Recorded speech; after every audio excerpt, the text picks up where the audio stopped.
beira do asfalto. Parou o carro e foi ver um sino, mas o curioso é que dentro do sino estava uma carta. Esse sino é da paróquia, da igreja de Santo Antônio. Entregue para o padre, porque sou devoto de Santo Antônio. Essa carta existe ainda, é aqui.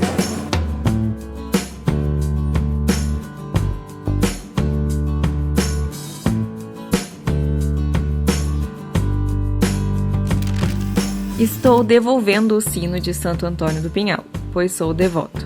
A fé faz coisas impossíveis se tornarem possíveis. Essa era a mensagem do bilhete que estava junto com o sino roubado. O sino foi encontrado na rodovia Floriano Rodrigues Pinheiro no dia 15 de dezembro de 2010.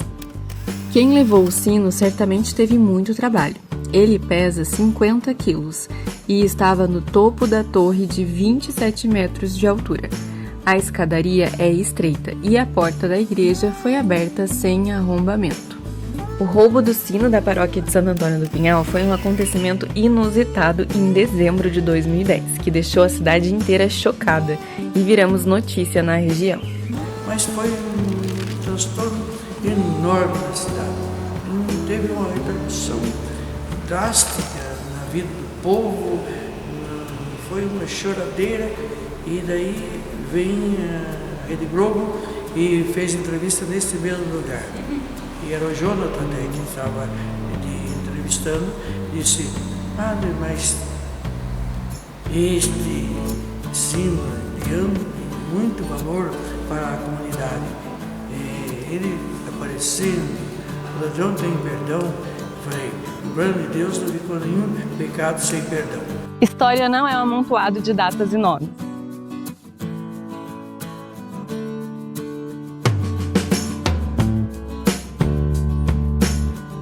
A gente queria perguntar se o senhor é feliz. Sou muito feliz. Foram os meus avós maternos, né? Quem? Era Felício de Vita, casado com a Antônia Mótola. Eles vieram da Itália, vieram para Santo Antônio. E já tinham parentes que já tinham vindo da Itália para cá, para o Brasil. A minha avó, quando veio da Itália, trouxe Nicolau de Vita. Nicolau de Vita. E Caetano de Vita. E Maria Rosa de Vita. E aí, quando chegaram aqui, depois de um ano, aí que nasceu minha mãe. Minha mãe era a última. Minha mãe era Maria José Carmela de Vita. A Carmela de Vita. É. Que interessante. No outro livro que o senhor fez, tem lá a escola que foi criada, uma escola de meninas, para as meninas, e dá o nome das primeiras alunas. 1901. E tem lá o nome de duas alunas chamadas Carmela. Isso mesmo. Carmela Varvano e Carmela de Vita, que era minha mãe. A mãe da senhora? É. Que interessante, né?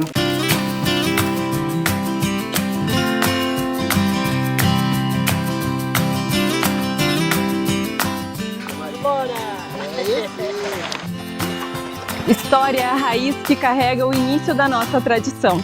Deu início à construção da ferrovia em 1912, inaugurada em 1914.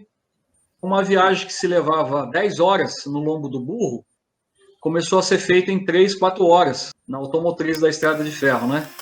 Então ficou muito mais fácil ir para Campos do Jordão do que vir para Santo Antônio ou São Bento do Sapucaí. E daí ele veio para o Rio Preto, comprou aquilo ali, montou um armazém. De todo lugar que ele ia, montar armazém. Então montou o armazém e as coisas foram dando certo, ele foi subindo, que tempo não tinha banco. O pessoal do Rio Preto tudo tocava lavoura com dinheiro do meu avô. Ah, aquele de emprestar dinheiro. Ele ia emprestando dinheiro para um, para outro. Mas ali, São Antônio, ali já existia aquela rua, então, que era rua de tropeiro, não passava carro ali na época? Não, ali era a estrada para carro de boi e tropa só. Puxa vida, não. Daí que começou o Campo de Jordão, eles abriram a estrada do São Benedito. A estrada, a Monteiro Lobato hoje, SP50. Monteiro Lobato, ele ia para Campo de Jordão.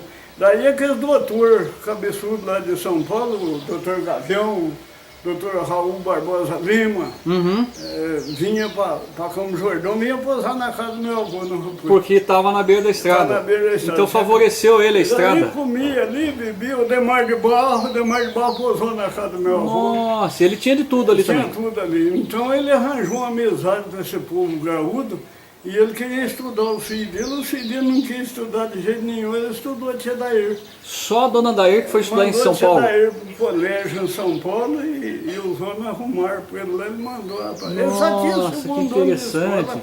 Mas seu Moraes só tinha segundo ano de escola. O senhor calcula-se mais ou menos quando ele se instalou no Rio Preto? Mais ou menos assim? Olha, eu não lembro, mas... 1910, 1915... Eu acho que por aí, porque o filho dele acho que nasceu, na tia Dair nasceu lá no Concerto. 1914 já nasceu no Concerto. Isso mesmo. Então foi depois de 1914 que ele veio para cá. Santo Antônio viveu ali um período difícil, a partir de 1914, com a construção da ferrovia. Então, a proximidade de Campos do Jordão com Santo Antônio do Pinhal fez com que políticos da época conseguissem que o governador de São Paulo, através do decreto 6867, de 15 de 12 de 1934, anexasse o distrito de Santo Antônio do Pinhal a Campos do Jordão. Mas durou pouco, durou até 1944. Através do decreto 14334, de 30 de novembro de 1944, o distrito de Santo Antônio do Pinhal foi reanexado a São Bento do Sapucaí. Mas essa não era a vontade do povo. Tanto é que em 1948 foi feito um plebiscito para que os pinhalenses decidissem onde eles querem ficar, né? Mas o Zequinha de Guerra era o homem mais rico que tinha ali. Ele tinha um armazenzão. Tinha, que com escadaria. Tinha chapéu, calçado, roupa feita, roupa para as festas chamado fazenda. Isso. E vendia teado para o povo inteiro ali de Santo Antônio do Pinhal. E não clamava nada. Mas o povo era correto, pagava. Sei. Hoje não pode fazer isso. No dia 24 de 10 de 1948, houve um plebiscito. E a maioria foi a favor de que Santo Antônio voltasse a Campos do Jordão. Aquele caldeirãozinho de 3 pezinhos? De ferro, E uma chaleirinha também, tudo de ferro, depois não tinha mesmo. Se tinha era mesa de rico, aí que Paulo Rosa era aquilo ali. Aí ponhava aquela casinha de caldeirão, já levava o feixinho de lenha já preparado para cozinhar lá. Ah, já ia tudo. Então uma mula, ela ia só com os apetrechos para fazer comida. Tinha uma mula só para levar o milho para a tropa lá, né? Para ir comendo pro caminho. Para eles comer, cada diário chegava lá, dava um milho.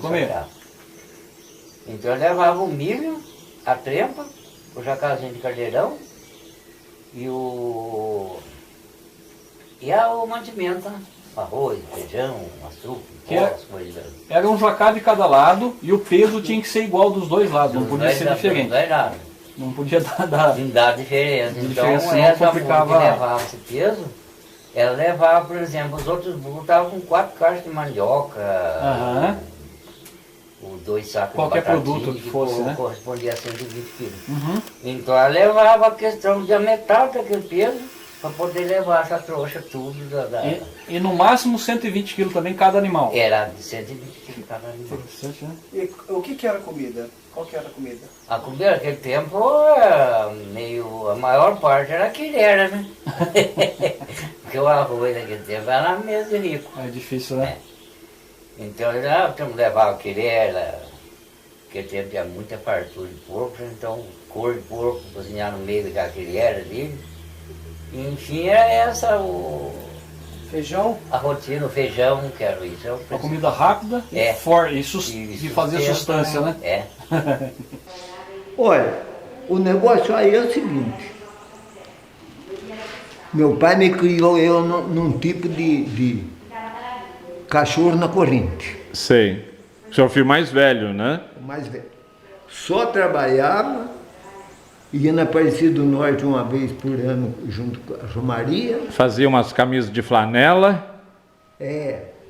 Caixa pro meio do joelho e aquele suspensor, né? Isso. E eu tinha uma rédea daquilo, eu não gostava. Eu ia lá na missa, via aquele povo lá tudo, tal, conhecendo, aí voltava para casa,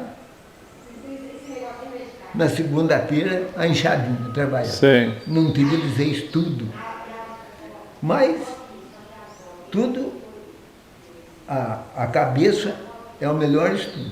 O senhor aprendeu a ler e escrever? Eu leio e escrevo, mas meio sozinho. Aprendeu meio sozinho? E a Dalina, minha esposa, ela tirou o 4º ano naquele tempo, no Lajado. Isso.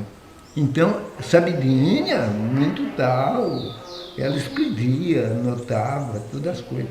Boa ideia para aprender as coisas. Sim, né? sim. Quer dizer, com ela eu aprendi um pouco. Sei. Mas que eu entendo mais é na parte de agrícola. Quer dizer, lavoura, planta, essa coisa. Santo Antônio do Pinhal eu nasci no Sertãozinho, né? Em 1943. Quando eu tinha meus 10 anos, eu falei, ô pai, eu queria tanto aprender a ler um pouco. Daí o pai vendeu o terreninho que nós tínhamos lá e nós viemos embora para cá. Com 10 anos, daí eu estudei lá no João Batista, 14 anos eu fiz 4º ano, porque naquele tempo não tinha escola, né? Não tinha ginásio. Mas era pobrezinha, que nossa, não tinha nem mochila para levar o caderno. Levava um saquinho de arroz. Ai, meu Deus do céu, eu vi Santo Antônio crescer dentro. Daí nem morava na Vila de Fátima. Como que era a Vila de Fátima? Vila de Fátima também era, nossa, muito, né, pobre também, não tinha asfalto, não tinha luz, não tinha água. Era água de caixinha. A nossa água lá era de caixinha. Não tinha encanado para tomar banho na bacia, só você vendo. Como que era a iluminação? Lamparina para estudar, fazer sua tarefinha, tudo de lamparina. Quem que era prefeito da cidade? Foi em 1960, daí o seu Noé, né, ganhou. Primeiro prefeito. Antes disso, Santo Antônio? São Bento que mandava aqui. Mandava. E era boas condições de vida aqui? Ah, acho que não era não, né? Porque aí quando nós morávamos no Sertãozinho, nós vinha fazer compra, nós tínhamos um cavalo, nós ponhava 2 jacás, um de cada lado para fazer a compra. Não tinha carro. Não tinha carro. E para vir na igreja também, nós vinha lá para o Colotário, não sei se você conhece.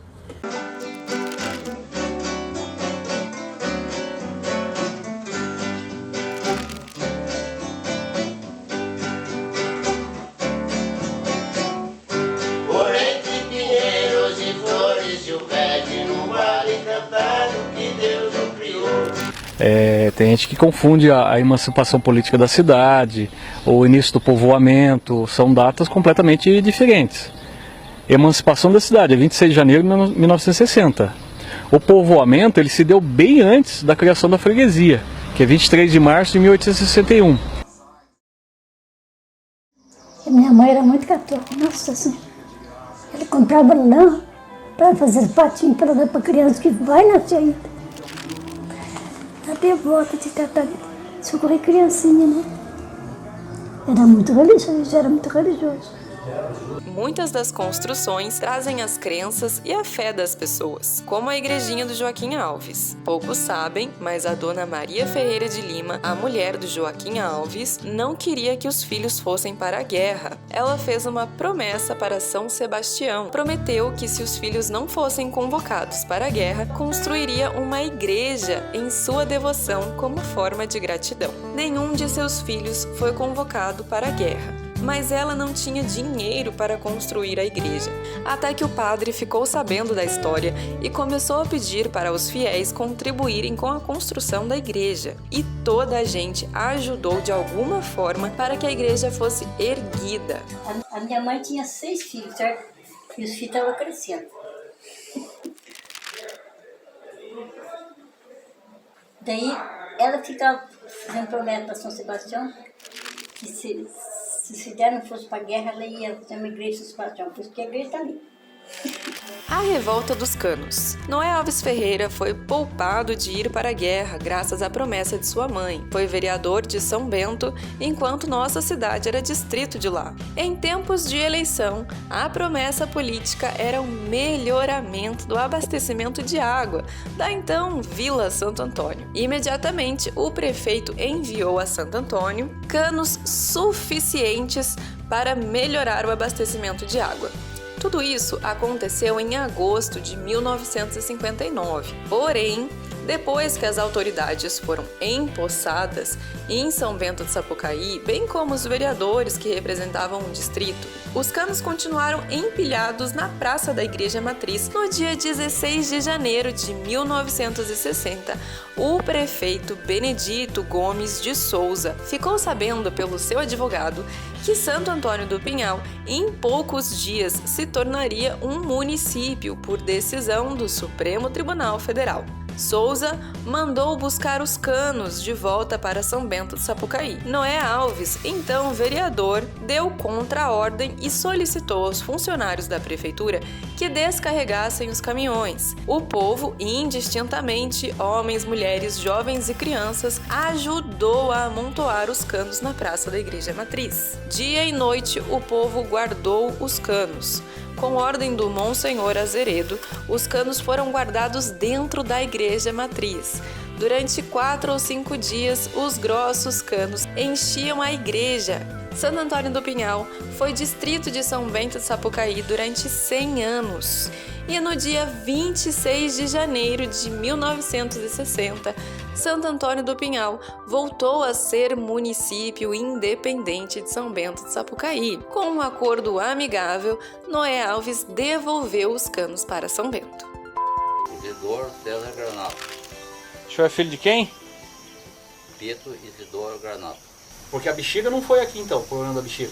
Não, é da outra igreja pra cima. Aonde tem a capela maior. É onde a capela que maior. hoje é São Judas Tadeu. É. E o que o pai do senhor falava sobre esse problema da bexiga? Aí é uma doença perigosa, meu pai falava pra mim.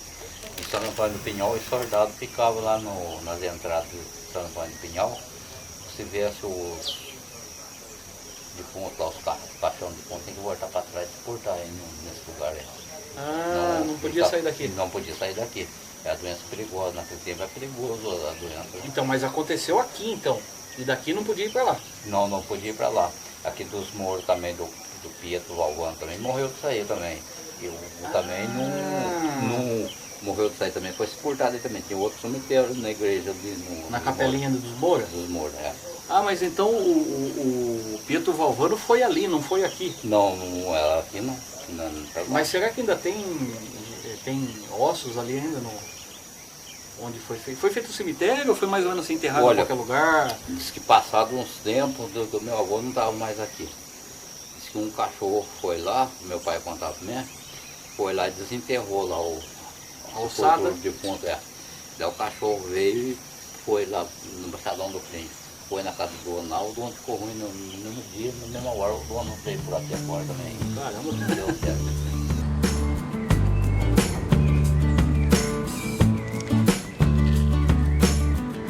Quando compreendemos o nosso passado, entendemos melhor o nosso futuro. Agora é amanhã, né? Agora o coração nosso vai sair pra boca. Ela pula nesse. O que acontece agora? O coração sai da boca. Bem melhor do que ansiedade, né?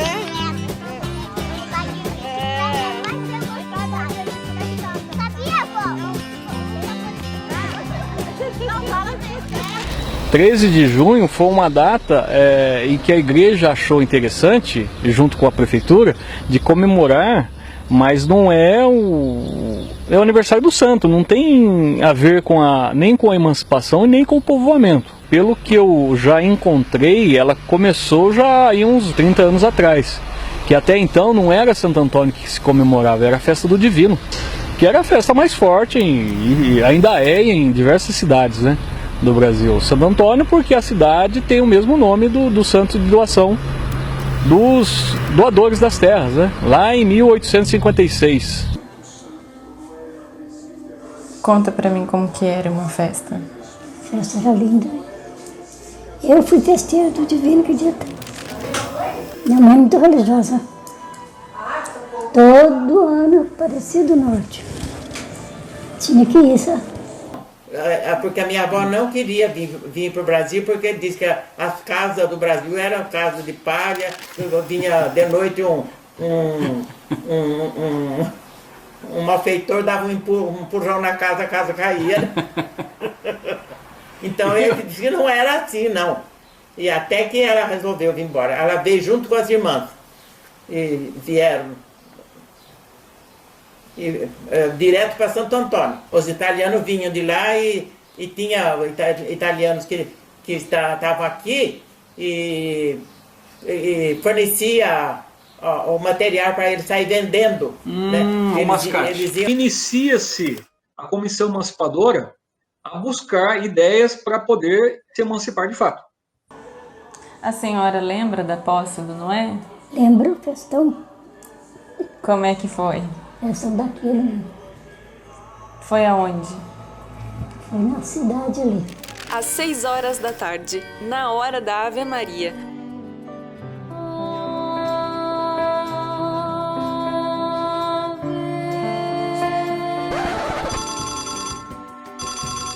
Noé atendeu um telefonema da Comissão Emancipadora e logo depois, pelo alto-falante da Igreja Matriz, deu a boa notícia ao povo pinhalense. Finalmente, nossa cidade havia sido emancipada. Os sinos da Igreja Matriz e da Igreja de São Benedito repicavam festivamente.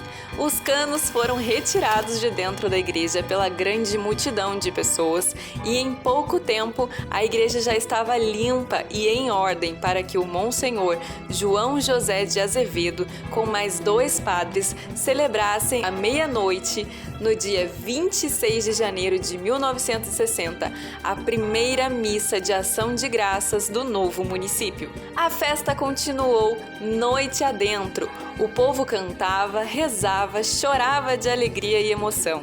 Em grandes passeatas, o povo levava nos ombros Noé e João Batista da Mota. Fogos foram estourados do alto do cruzeiro. O povo continuava lotando as ruas. De todos os bairros chegavam caminhões, charretes e cavaleiros, trazendo aqueles que desejavam celebrar a conquista. Noé Alves Ferreira renuncia então ao cargo de vereador de São Bento de Sapucaí e se torna o primeiro prefeito de Santo Antônio do Pinhal. Senhor Antônio, o senhor nasceu quando? Nasceu no dia 21 de fevereiro de 1931. Puxa vida!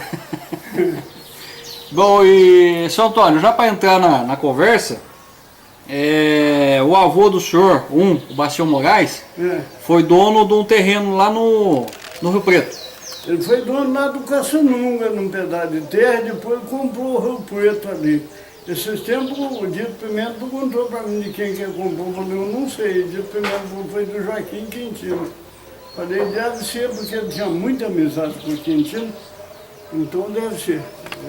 E lá, ele veio de onde para cá? Ele veio de Cama do Caio. O Bastião Moraes? O pai dele era de Cama do Caio. Tá.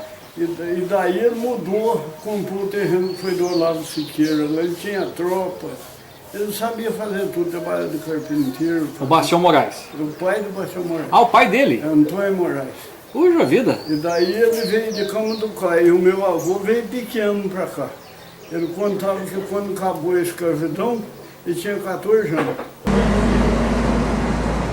Nos inspiramos para cultivar a nossa raiz e planejar melhor o nosso futuro. Na época lá era verdurado, né? Pimentão, abóbora, verdurado de folhas, né?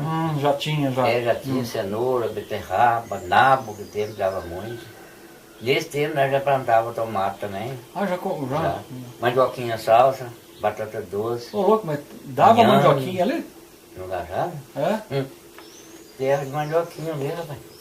E hoje, por que não dá mais? Ninguém planta, vai dar que jeito.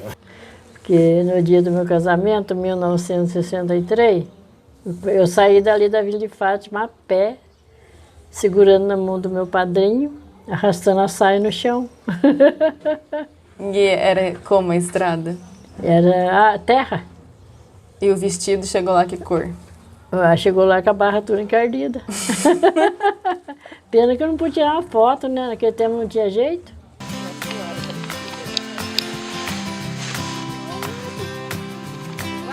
Vai, senta e vai, amor. Com a perna, com a perna.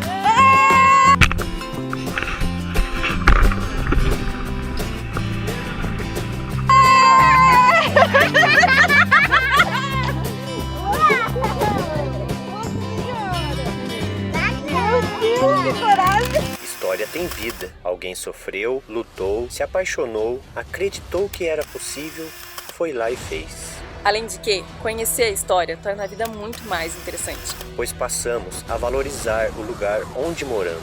Nos identificamos com heróis do passado e nos inspiramos para sonhar mais alto.